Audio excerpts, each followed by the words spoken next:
Alright, so this is a scene where Tupac and Janet Jackson are going on a road trip in the movie Poetic Justice. I need a gangster bitch. I want a gangster bitch all year. The lyrics you hear him rapping from this classic 90s hit. I need a gangster bitch. A gangster bitch. I want a gangster bitch, yo. A gangster bitch. Gangster Bitch is by the late New Jersey rapper Apache, and is about a street dude who wants a girl just as gangster as him. The start of the music video shows a series of women who could be potential suitors. But amongst them, at the 19-second mark, is this lady. She looked familiar to you? Of all the girls being shown, she literally embodies what he's looking for. When this video was shot, she just turned 21 and had actually just been released from jail for drug smuggling. Her rap sheet not only included this, but also credit card scams and even robbery of a New York gangster. But it gets even wilder. These are some of the guys she used to run with.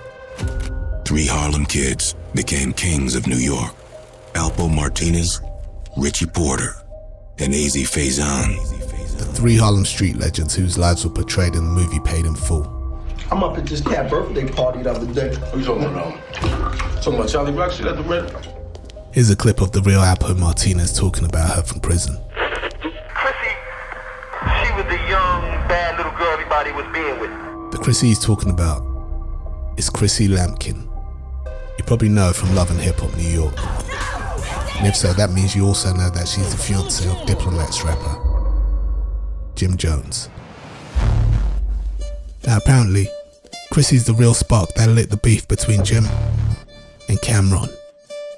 In the early 2000s, Diplomats had hip hop in a chokehold, dominating the charts with hits like Dipset Anthem, Oh Boy, and Hey Ma.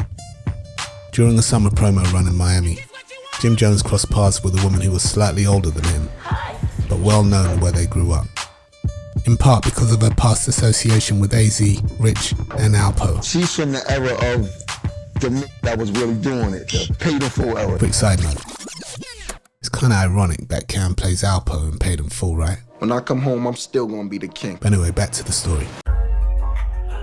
Jim and Chrissy hit it off from the moment they met. That night turned into a very long night, so. If you listen to the lyrics in Jim Jones' song Summer in Miami, it kinda sounds like he's talking about the night they met. And that same song, Jim not only raps about slapping Nas's kufi off, but he also says that he started tricking dough with some girl. This single line would either foreshadow or act as a catalyst to a series of events that would lead to the first rift between Jim Jones and Cameron. When I get sued and shit like that, it'd be over Diplomats, over Cameron. So this is what happened. Jim just meet Chrissy and he started messing with her, and he's buying her bags and buying her shoes like the first 2-3 weeks he met her or whatever.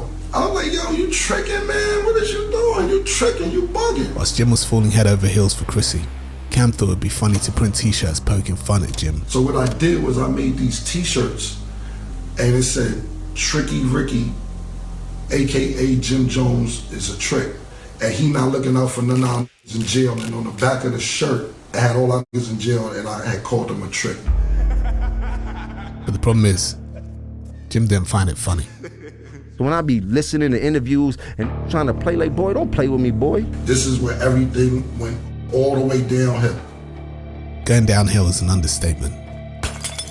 You see, Cam's joke came at a time when Jim was now his own man. Far removed from the shadow of the Diplomats, he now had his own chart-topping singles and demanded his own respect. Then came this moment. Put Cameron on the phone. 50 Cent had a very public beef with Cameron. If you want to do... Lloyd Banks is at 300,000. Jim Jones is at 300,000. Yeah. Jim Jones is on an independent. Lloyd Banks is on Yellow. But Lloyd Banks has more money than Jim Jones. And when you want to talk on that level. See, you get ready to turn it into something else. Check this out. What are you talking about? Watch this. Watch this. Watch this. Naturally, people took sides. But surprisingly, Cam's fellow Dipset members, Jim Jones and Joel Santana, were not only pictured with 50, but they also took the stage with him, further escalating the beef between Jim and Cam.